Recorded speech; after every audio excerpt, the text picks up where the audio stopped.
오늘의 이야기 인생의 황혼역, 해질 무렵의 기차역에 홀로 서 있는 당신에게 누군가 묻는다면 당신의 마지막 여생을 어디에서 보내고 싶으신가요? 수십 년간 낯선 땅에서 땀과 눈물을 흘려 이룩한 당신의 터전인가요? 아니면 아련한 추억과 그리움이 깃든 고향 땅인가요? 이 질문은 아마도 머나먼 타국에서 오랜 세월을 보낸 모든 우리 동포들의 마음속 가장 깊은 곳에 자리한 평생의 화두일 것입니다. 오늘 우리는 같은 시대에 같은 조국을 떠나 광활한 북미 대륙에 정착했지만 은퇴 후 전혀 다른 삶의 풍경을 마주하게 된 두 이민 1세대의 이야기를 나누려 합니다. 국경 하나를 사이에 둔 미국과 캐나다. 자유와 기회의 땅이라 불리는 미국에서의 노년, 그리고 복지와 안정의 나라로 알려진 캐나다에서의 노년은 과연 어떻게 다를까요? 이 깊은 이야기에 들어가기 앞서 저희의 이야기가 여러분의 삶에 작은 울림과 지혜를 준다고 생각하신다면 구독과 공유를 통해 이 따뜻함을 더 많은 분들과 나눠주시길 부탁드립니다. 여러분의 작은 실천이 비슷한 고민을 가진 이들에게 큰 위로와 빛이 될 수 있습니다. 이 이야기를 듣는 모든 분들의 삶에 평안과 축복이 가득하기를 기원합니다. 이제 이민 1세대의 실제 목소리를 통해 두 사회 시스템이 한 개인의 노년에 얼마나 깊은 영향을 미치는지 그 여정을 함께 따라가 보겠습니다. 어느 날 30년 넘게 각각 미국과 캐나다에서 살아온 두 오랜 친구가 그리운 고국, 한국에서 재회했습니다.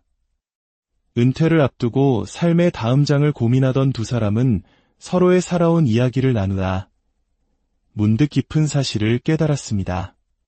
같은 북미 대륙인데 자네와 나의 삶이 이렇게나 다를 줄은 정말 몰랐네. 과연 무엇이 어떻게 그들의 삶을 이토록 다르게 만들었을까요? 첫 번째 이야기는 기회의 땅, 미국 오하이오에서 35년의 세월을 보낸 66 박정민 씨의 이야기입니다. 젊은 시절 공장에서 밤낮 없이 일하며 두 아이를 키우느라 평생을 쉼없이 달려온 그에게 은퇴는 달콤한 휴식이 아닌 혹독한 불안의 시작이었습니다. 나이가 들면서 성한 곳이 없어졌습니다. 무릎은 쑤셔오고 혈압약과 당뇨약은 친구처럼 늘 곁에 두게 되면서 병원 가는 일이 일상이 되었습니다. 65세가 되어 노년층 의료보험인 메디케어에 가입하고 그것만으로는 부족해 비싼 보충 보험까지 추가로 들었지만 병원비 부담은 눈덩이처럼 불어났습니다. 약값은 해마다 무섭게 오르고 메디케어가 보장해주지 않는 항목들은 계속해서 늘어만 갔습니다. 그는 이렇게 말합니다. 아픈 게 두려워서 병원에 못 가는 게 아니에요. 진료가 끝나고 날아올 병원비 청구서라는 괴물이 무서워서 아픈 걸 숨기게 되더군요. 어느 날 지긋지긋한 허리 통증으로 비교적 간단한 시술을 받은 후 본인 부담금으로 $5,000, 우리 돈으로 약 700만 원에 가까운 청구서를 받아든 순간 그는 깊은 절망감에 빠졌습니다. 나는 이 나라에서 평생 성실하게 세금을 내고 헌신했는데 왜 늙고 병드니 이토록 더 불안해져야만 하는 걸까? 결국 박정민 씨는 모든 것을 정리하고 한국행 비행기에 몸을 실었습니다. 지금은 경기도 안양의 작은 임대 아파트에서 지내며 걸어서 5분 거리에 있는 복지관과 병원을 자유롭게 다닙니다. 여긴 병원이 코앞이고 진료비는 $10,000도 채 안 나와요. 한국이 정답이냐고요? 그건 저도 잘 모르겠습니다. 하지만 적어도 여기선 아파도 덜 무섭습니다. 그의 주름진 얼굴엔 그제야 깊은 안도의 빛이 서려 있었습니다. 반면 국경 너머 캐나다 토론토 근교에서 40년을 살아온 68, 김문실 씨의 노년 풍경은 사뭇 다릅니다. 남편과 함께 평생 청소 일을 하며 두 아들을 대학까지 보낸 그녀의 삶 역시 결코 넉넉하지 않았습니다. 하지만 유료비 때문에 밤잠을 설치는 일은 단 한 번도 없었습니다. 캐나다의 전 국민 무상 의료 시스템 덕분이었습니다. 65세가 되자 정부에서 나오는 노령보장연금과 저소득층을 위한 소득보조금이 매달 꼬박꼬박 통장에 들어오기 시작했습니다. 은행에 모아둔 얼마 안 되는 돈과 함께 그녀는 소박하지만 더없이 안정된 은퇴 생활을 시작할 수 있었습니다. 돈이 많지는 않아요. 그렇다고 앞날이 캄캄하지도 않아요. 그냥 마음이 편안해요. 그녀는 허리가 아파 병원에 갈 때도 돈 걱정을 하지 않습니다. 다만 전문의 진료나 MRI 같은 정밀 검사를 받으려면 몇 달씩 기다려야 하는 불편함은 감수해야 합니다. 한국 같으면 빨리빨리 당장 검사받을 수 있겠죠. 하지만 여긴 그게 당연한 문화예요. 기다리는 대신 돈 걱정은 없으니까요. 우리 모두가 함께 기다리는 셈이죠. 처음엔 다 큰 자녀들을 따라 한국으로 돌아갈까도 고민했지만 김문실 씨는 결국 캐나다에 남기로 했습니다. 몸은 조금 불편해도 마음은 편해요. 여긴 내가 평생을 살아온 내 집이고 이제는 내가 이방인이라는 생각도 들지 않아요. 그리고 무엇보다 돈 걱정이 없다는 것. 노인에게 그것만큼 큰 게 어디 있겠어요. 마지막으로 미국 시애틀과 캐나다 밴쿠버 두 도시를 모두 경험한 69 한상우 씨의 선택은 우리에게 더 많은 것을 시사합니다. 젊은 시절 미국에서 성공적으로 사업을 하던 그는 은퇴가 가까워지자 모든 것을 정리하고 돌연 캐나다로 이주했습니다. 이유는 단 하나, 미국의 살인적인 의료비 때문이었습니다. 나이가 드니까 내 몸 건강보다 내 통장 잔고가 먼저 걱정되더라고요.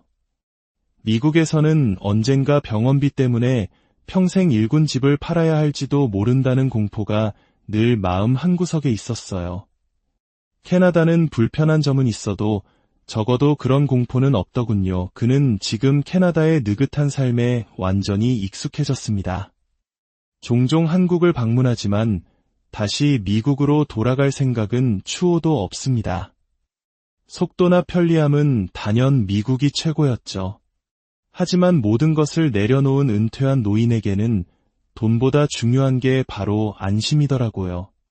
마음 편히 아플 수 있는 권리 말입니다. 이 세 사람의 이야기는 단순히 개인의 경험담이 아닙니다. 이는 미국과 캐나다라는 두 사회가 노년의 삶을 어떻게 바라보고 대하는지에 대한 근본적인 철학의 차이를 보여줍니다. 그렇다면 무엇이 이토록 큰 차이를 만드는 것일까요? 첫째, 단연 의료 시스템의 철학입니다. 미국은 메디케어라는 국가보험이 있지만 이것이 모든 것을 해결해주지는 않습니다. 진료비의 상당 부분은 여전히 본인이 부담해야 하며 특히 노년기의 필수적인 치과, 안경, 보청기, 그리고 장기 요양 서비스는 대부분 개인의 몫입니다. 복잡하고 비싼 민간보험에 가입하지 않으면 한 번의 큰 수술이나 질병으로도 평생 모은 자산을 잃고 재정적 파탄에 이를 수 있다는 공포가 사회 저변에 깔려 있습니다. 반면 캐나다는 의사 진료비, 입원비, 대부분의 검사비가 세금으로 운영되는 공공보험으로 전액 처리됩니다. 진료를 받기까지의 대기 시간은 길지만 기본적으로 돈이 없어서 치료를 받지 못하는 일은 없습니다. 이는 마치 우리 한국의 건강보험을 더욱 확장한 것과 같습니다. 아파도 돈 걱정 없이 병원 문턱을 넘을 수 있다는 사회적 믿음. 그것이 캐나다 시스템의 핵심이며 노년층에게는 무엇과도 바꿀 수 없는 심리적 안정감을 제공합니다. 둘째는 정부가 보장하는 은퇴소득의 구조입니다. 미국의 사회보장연금은 철저히 본인이 젊었을 때 얼마나 벌고 세금을 냈는지에 따라 수령액이 결정됩니다. 평생 저임금 노동자로 일했거나 소득 신고를 제대로 하지 못한 이민 1세대는 은퇴 후 턱없이 적은 연금으로 힘겨운 생활을 이어가야 하는 경우가 많습니다.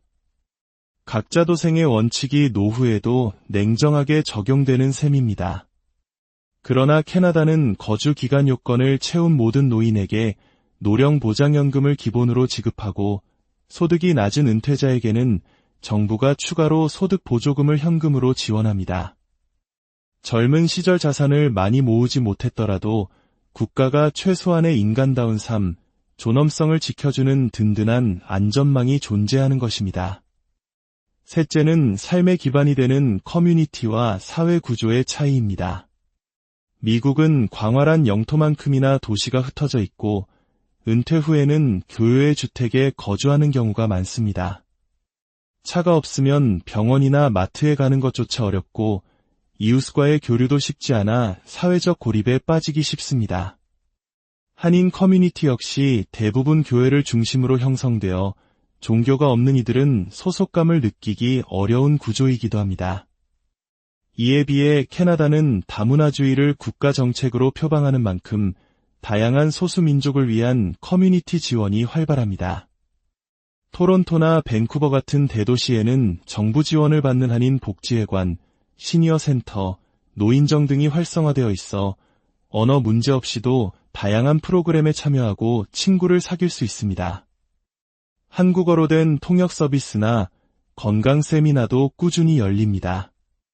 운전이 어려워지는 노년층에게 대중교통이나 도보로 이런 시설을 이용할 수 있다는 것은 큰 축복입니다. 물론 캐나다의 삶이 장밋빛이기만 한 것은 아닙니다. 때로는 답답할 정도로 긴 병원 대기 시간, 길고 추운 겨울, 그리고 대도시의 높은 물가는 분명한 단점입니다. 반대로 미국 역시 잘 준비된 사람에게는 세계 최고 수준의 의료 서비스와 풍요로운 은퇴 생활을 제공하는 기회의 땅입니다. 결국 이 선택에는 하나의 정답이 존재하지 않습니다. 미국 교민들은 살인적인 의료비와 외로움 때문에 고국을 그리워하고 캐나다 교민들은 느린 속도와 문화적 차이 때문에 때로 답답함을 느낍니다. 하지만 그들 모두가 더 나은 삶, 덜 외로운 삶, 그리고 더 안정된 삶을 향해 각자의 길을 찾고 있다는 점은 동일합니다. 이들의 이야기는 바로 우리에게 중요한 질문을 던집니다. 은퇴 후 어디서 살 것인가 하는 문제는 단순히 돈의 문제가 아닙니다. 그것은 내가 어디서 마음 편히 아플 수 있는가, 어디서 스스럼 없이 친구를 사귀고 정을 나눌 수 있는가, 그리고 궁극적으로 어디서 가장 나답게 존엄하게 늙어갈 수 있는가에 대한 질문입니다. 특히 수십 년을 이방인으로 살아온 이들에게 가장 중요한 것은 내가 늙고 약해졌을 때 이 사회가 나를 온전한 구성원으로 따뜻하게 받아들여 주는가, 아니면 여전히 타인으로 차갑게 남겨두는가를 피부로 느끼는 순간일 것입니다. 미국은 철저한 개인 책임의 사회입니다. 스스로 준비하고 개척하면 높은 만족을 얻지만 준비가 부족하면 나락으로 떨어지기 쉽습니다. 캐나다는 개인의 자유는 조금 덜할지라도 사회 전체가 함께 최소한의 안정을 보장하는 시스템을 갖추고 있습니다. 내가 아플 때, 내가 혼자일 때, 내가 약해졌을 때, 내가 속한 사회는 나를 어떻게 대하는가? 아마도 이 질문에 대한 각자의 대답이 우리 삶의 마지막 여정을 어디서 마무리할지 결정하는 가장 중요한 열쇠가 될 것입니다. 여러분은 어떤 사회에서 늙어가고